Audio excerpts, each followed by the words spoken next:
Hello students, आज हम जो पोएम पढ़ेंगे उसका नाम है माई मदर एट 66। इस पोएम को कमला दास ने लिखा है। कमला दास जो है वो एक इंडियन पोइट है और ये इंग्लिश और मलयालम में लिखती हैं, केरल से हैं। तो चलो जानते हैं इनके बारे में और डिटेल में। कमला दास बॉर्न ऑन 31 मार्च 1934। कमला दास का जन्म 21 मार्च 1934 को हुआ। पॉपुलरली नॉन, उनको वो जो प्रसिद्ध हैं वो किस नाम से हैं? By her one time pen name Madhavi Kutty नाम से वो अपनी पोइम्स वगैरह लिखती थी। And married name Kamala Das, और उनका जो शादी के बाद में जो नाम था वो उनका नाम था Kamala Das. Was in Indian poets in English, ये इंडियन पोइट थी और ये इंग्लिश में लिखती हैं।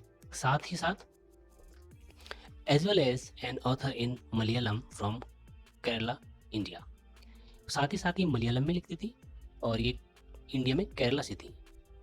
On 31 May 2009 as 75 she died at hospital in Pune. इनकी मृत्यु 31 मई 2009 को 75 साल की एज में हो गई और इनकी मृत्यु हॉस्पिटल में हुई जो पुणे में है। और ये इनका एक पिक है। चलो अब आगे देखते हैं अबाउट पोएम। अब सबसे पहले हम देखेंगे पोएम के विषय में। The poet was going to Cochin airport. जो पोइट है वो कोचिन के एयरपोर्ट जा रहे हैं। Her age mother sat beside her in the car, और उनके साथ में कार के अंदर उनकी माँ बैठी हुई हैं जो कि एज्ड हैं, मतलब एज का मतलब होता है वृद्ध हैं। She was pain to see her mother's wrinkles and fed face.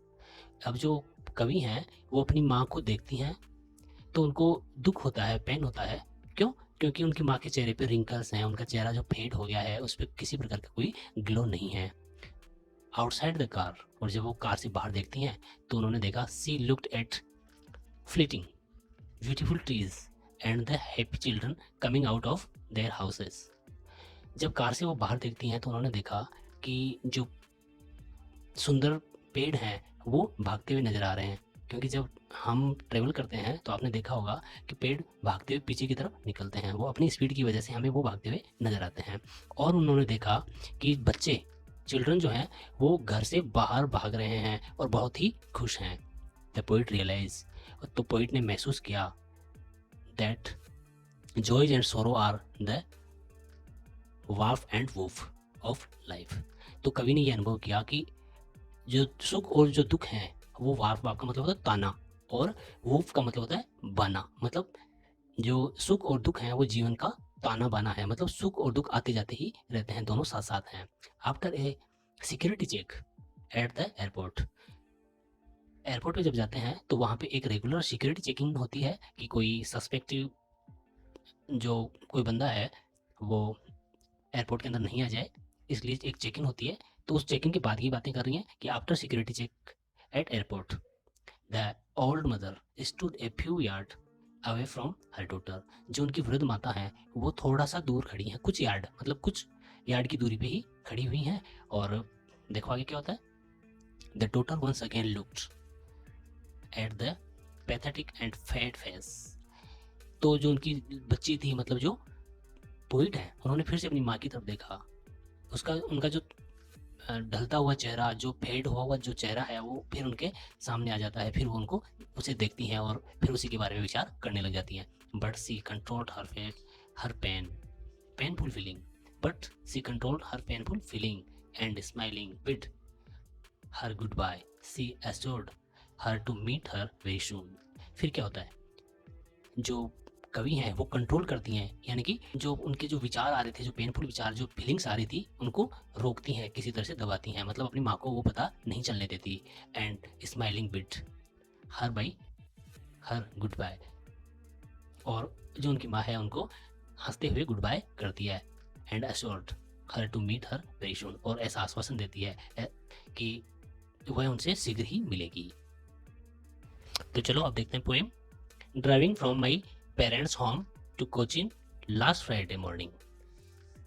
जो फ्राइडे था, जो लास्ट फ्राइडे था, उसकी मॉर्निंग को जो कवि हैं वो क्या करती हैं, ड्राइविंग करती हैं, मतलब कार चलाते हुए अपने पेरेंट के घर से कोचिन जा रही हैं, कोचिन एयरपोर्ट में जा रही हैं। आई सा माई मदर बिसाइड मी। मैंने देखा कि मेरी जो माँ है वो मेरे साथ में बैठी हुई हैं। डॉज और वो डोज कर रही है, मतलब झपकियां ले रही है नींद की, ओपन माउथ, और उनका मुंह खुला हुआ है, her face ashen like that of a corpse, और उनका जो फेस है वो एशन, एशन मतलब होता है निर्जीव, like that of corpus, corpus का मतलब होता है डेड बॉडी, जो मरे हुए इंसान की जो शरीर होता है उसकी बात करें कि उससे अब उसकी माँ का जो चेहरा है वो निर्जीव सा दिखाई देता है, जैसे कि कोई लाश हो। चलो अब देखते हैं इसकी स्पेलिंग्स। बिसाइड, बिसाइड मीन्स है बराबर में। डॉज, डॉज मीन्स है ऊँघना या नींद की झपकी लेना। और एशन, एशन का मतलब है पीला या निस्तेज। और कॉर्पस, कॉर्पस का मतलब होता है निर्जीव शरीर या लाश। चलो आगे देखते हैं। And realise, and realised with pain, और पेन के साथ मतलब एक दर्द के साथ उन्होंने रियलाइज किया, महसूस किया, क्या महसूस किया, that she was as old as she looked, कि उनकी माँ उतनी ही वृद्ध हो गई हैं जितनी वृद्ध वो दिख रही हैं। बट सून, लेकिन शीघ्र ही, सून का मतलब था शीघ्र ही, but soon put that thought away, put that thought away मतलब जो विचार उनके दिमाग में आ रहा था उन्होंने उस विचार को हटा दिया, मतलब अपनी जो माँ के बारे में जो विचार आ रहे थे उनसे उन्होंने अपना ध्यान हटा लिया। And look out at young trees sprinting, और बाहर देखने लगी हैं विंडो से, और वहां उन्होंने क्या देखा, जो यंग ट्रीज हैं मतलब जो जवान जो पेड़ पौधे हैं वो स्प्रिंटिंग यानी भागते हुए दिख रहे हैं बहुत ही तेजी के साथ, क्योंकि जब कार चलेगी तो वो भागते हुए ऑब्वियसली दिखेंगे, आप भी जानते हैं इस बात। द मेरी children spring out of their houses, और जो खुश होते हुए बच्चे हैं वो घर से बाहर दौड़ लगा रहे हैं, ऐसा उन्होंने देखा। और ये दोनों इमेज आप नीचे देख सकते हैं, कुछ इस प्रकार से होंगी। उसके बाद चलो देखते हैं स्पेलिंग्स। रियलाइज्ड, रियलाइज का मतलब होता है अनुभव करना या अनुभव।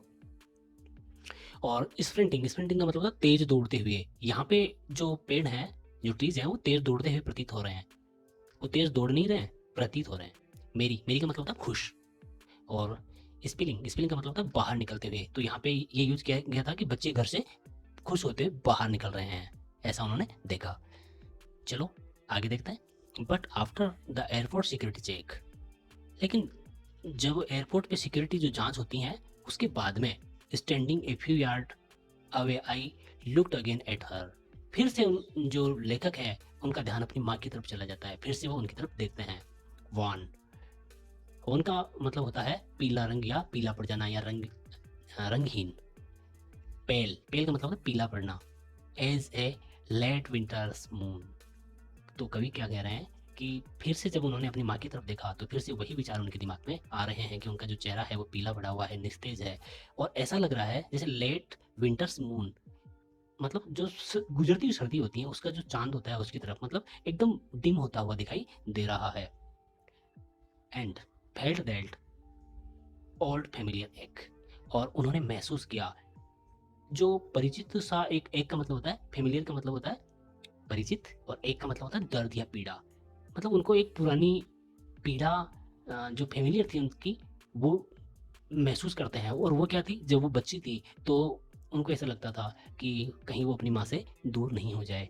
तो अब लेखक को ये देखते हुए कि उनकी माँ बहुत ही वृद्ध हो गई है, तो उनके दिमाग में वही विचार फिर से आने लगे हैं, और विचार क्या है, अपनी माँ को खोने के विचार हैं। माई चाइल्ड होल्ड्स फियर, और ये फेमिलियर जो एक था, जो पीड़ा थी वो कब की थी, जो चाइल्डहुड में थी, जो बचपन में उनके थी। But all I said was see you soon, लेकिन फिर भी उन्होंने उस बात को, जो वो फीलिंग्स आ रही थी उनको छुपाते हुए, दबाते हुए, वो बोलती हैं कि चलो फिर मिलते हैं अम्मा, माँ फिर मिलते हैं। All I did was smile and smile and smile, और मैं मुस्कुराती ही रही। और कभी यहाँ इसलिए मुस्कुरा रही हैं क्योंकि उनके जो दिमाग में जो फीलिंग्स चल रही हैं, जो उनको पीड़ा फील हो रही है वो उसे दबाना चाहती हैं, और इसीलिए वो बार बार मुस्कुरा रही हैं और अपनी जो पीड़ा है उसको अपनी माँ से छुपा रही हैं। चलो देखते हैं इसकी स्पेलिंग्स। सिक्योरिटी, सिक्योरिटी का मतलब होता है सुरक्षा। और चेक, चेक का मतलब होता है जांचना, मतलब जो एयरपोर्ट पे जो सिक्योरिटी जांच होती है उसके लिए यूज किया गया है। वन, वन का मतलब होता है पीला या रंगहीन। और पेल, पेल का मतलब होता है पीलापन के साथ धुंधला सा रंग, मतलब वही चेहरे पे तेज नहीं होना, पीला पड़ना। Late winter's moon, it means, इसका मतलब होता है गुजरती शरद ऋतु का चंद्रमा। और फेमिलियर, फेमिलियर का मतलब होता है परिचित या जाना पहचाना, और एक का मतलब होता है दर्द या पीड़ा। चलो अब देखते हैं इस पोएम की summary. The poet in this poem describe her mother, ये जो कविता है इसमें कवि अपनी माँ का वर्णन करता है। She says that she is 66 year old and look very weak and old. वह कहती है, जो कवि है वो कहती हैं कि उनकी माँ है जो 66 वर्ष की हो गई हैं, मतलब 66 वर्ष की हो गई हैं, एंड वो बहुत ही कमजोर और वृद्ध दिखाई देती हैं। When the poet was returning, returning का मतलब लौट रहा था, फ्रॉम हर पेरेंट्स होम, जब कवि अपने माता पिता के घर से लौट रहा था, and was on the way to the airport, और जब रास्ते में था एयरपोर्ट आने के लिए, her mother was accompanying her, her mother was accompanying her, मतलब उनकी जो माँ है वो उनके साथ में थी। सी नोटिस्ड, मतलब सी नोटिस, सी आया है कवित्री के लिए, तो कवित्री ने नोटिस किया her mother who was sitting with her at the back seat of the car, जो उनकी माँ है वो पीछे वाली सीट पे बैठी हुई हैं। सी वाज स्लीपिंग, और वो क्या कर रही हैं, वो सो रही हैं, मतलब झपकियां ले रही हैं। With her mouth wide open, और उनका मुंह खुला हुआ है। Her face was the colour of ash, और उनका जो फेस है ना उसका कलर कैसा है, एस जैसा। एस का मतलब होता है राख, राख जैसा उनका कलर हो रहा है। इट लुक्ड लाइफलेस, और ऐसा दिखाई देता है कि उसमें कोई जीवन नहीं है, वो मरी हुई है। लाइफलेस, कॉर्पस जो वर्ड आया था वो इसी के लिए आया था। This very thought disturb her, इस विचार ने उनको बहुत डिस्टर्ब कर दिया, विचलित कर दिया। So much that she divert her mind, ये जो विचार था उसने उसको इतना विचलित कर दिया कि उन्होंने अपना ध्यान वहां से हटा लिया। And looked outside the car, और कार से बाहर की तरफ देखने लगी। सी सा द ट्रीज, उन्होंने पेड़ों को देखा। बाय द रोड साइड, जो कहाँ पे हैं, रोड के साइड में होते हैं ना, वो पेड़ उन्होंने देखे। विच सेम टू बी रनिंग, और ऐसा लग रहा था जैसे वो पेड़ दौड़ रहे हैं। There were young childrens running into the playground, और बच्चे हैं वो प्लेग्राउंड में दौड़ रहे हैं, मतलब खेल रहे हैं। ऑल दिस सिंबल्स लाइफ, ये सभी जो सिंबल है, सिंबल का मतलब प्रतीक, ये जो सारे सिंबल्स हैं वो हैं जीवन की, ऊर्जा के, एंड हैप्पीनेस, और खुशी के। In contrast to her mother's appearance, contrast का मतलब होता है इसकी विरोधी में उसकी माँ जो है इनसे विपरीत दिखाई दे रही है, उनमें ये सारी चीजें नहीं है।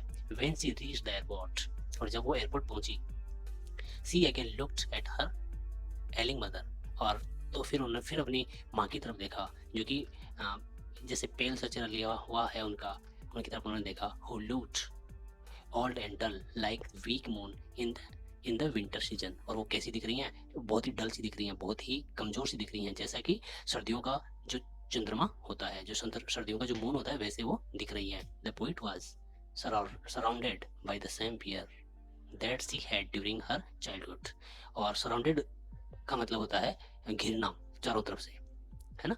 तो जो पोइट है वो चारों तरफ से घिर जाता है, किन से, सेम फियर, सेम का मतलब होता है वही फियर या वही डर, कौन सा वाला डर, जो ड्यूरिंग हर चाइल्डहुड, जो उनके बचपन में हुआ करता था, उस डर से वो फिर से घिर जाता है। मतलब जो कवित्री है वो फिर से उसी डर से घिर जाती हैं जो उनको बचपन में था। The poet was surrounded, yes हाँ ये हो गया, ऐसे आगे देखते हैं। The fear of losing her mother, और जो डर था वो किसका था, कि उसकी माँ उनसे अलग नहीं हो जाए या खो नहीं जाए। She thought that maybe this was the last time that she saw her mother alive, और जो कवित्री है उनके मन में विचार आता है कि ऐसा भी हो सकता है कि वो अपनी माँ से लास्ट टाइम मिल रही हो, जब वो फिर से आए तो हो सकता है कि वो जीवित न हो, क्योंकि वो बहुत ज्यादा वृद्ध हो गई हैं। Her mother was about to die, और उनकी माँ जैसे मरने वाली ही हैं, इतनी ज्यादा वृद्ध वो हैं। But then she tried to come out of the sadness and smiled at her mother. लेकिन शीघ्र ही वो क्या करती हैं, प्रयास करती हैं उस दुख से बाहर आने का, मतलब जो विचार आ रहे थे उनके अपनी माँ के प्रति, उनसे बाहर निकलती हैं। और she said that soon she would see her again, और कहती हैं कि मैं शीघ्र ही आपसे फिर मिलूंगी, मतलब वो वापस आने के लिए बोल रही कि मैं जल्द ही वापस आऊंगी। The poet wanted to be with her mother again and did not want to lose her. जो कवि हैं वो चाहती हैं कि वो अपनी माँ से फिर से मिले, और वो अपनी माँ को कभी खोना नहीं चाहती। अब हम देखते हैं लिटरेरी डिवाइस। इसमें जो लिटरेरी डिवाइस है, रिपीटेशन हुआ है, यूज ऑफ स्माइल, स्माइल का इसमें रिपीटेशन हुआ है बार बार, जो लास्ट लाइन है उसमें 3-4 बार स्माइल स्माइल बोला गया है, ये इसका रिपीटेशन है। और राइम स्कीम क्या है इसकी, the poem does not follow any rhyme और rhyme, it has been written in free words, मतलब ये जो कविता है उसमें किसी भी राइम स्कीम का प्रयोग नहीं किया गया है, इसको एकदम फ्री फ्रेज में लिखा गया है, मतलब मुक्त छंद में लिखा गया है। सिमिल, सिमिल का मतलब होता है किसी चीज़ से तुलना करना। तो यहाँ पे तुलना किससे हुई है, देखते हैं। Mother's face is compared to the late winter's moon, जो माँ का फेस है उसकी तुलना किससे की गई थी, सर्दियों के ढलते हुए चंद्रमा से उसकी तुलना की गई थी। Both are dull and lifeless, दोनों के दोनों जो हैं, कौन दोनों, कौन, सर्दियों का चंद्रमा और उसकी माँ का फेस, दोनों के दोनों लाइफलेस और डल, नीरस से दिखाई पड़ते हैं। यूज ऑफ एज, और यूज एज का यूज किया गया है as a late winter's moon, मतलब इसमें एज का यूज भी किया गया है। इस प्रकार से ये हमारी पोएम कंप्लीट होती है। आपको फिर कोई प्रॉब्लम है, कुछ समझ में नहीं आ रहा तो आप हमें कमेंट कर सकते हैं। Thanks for watching this video.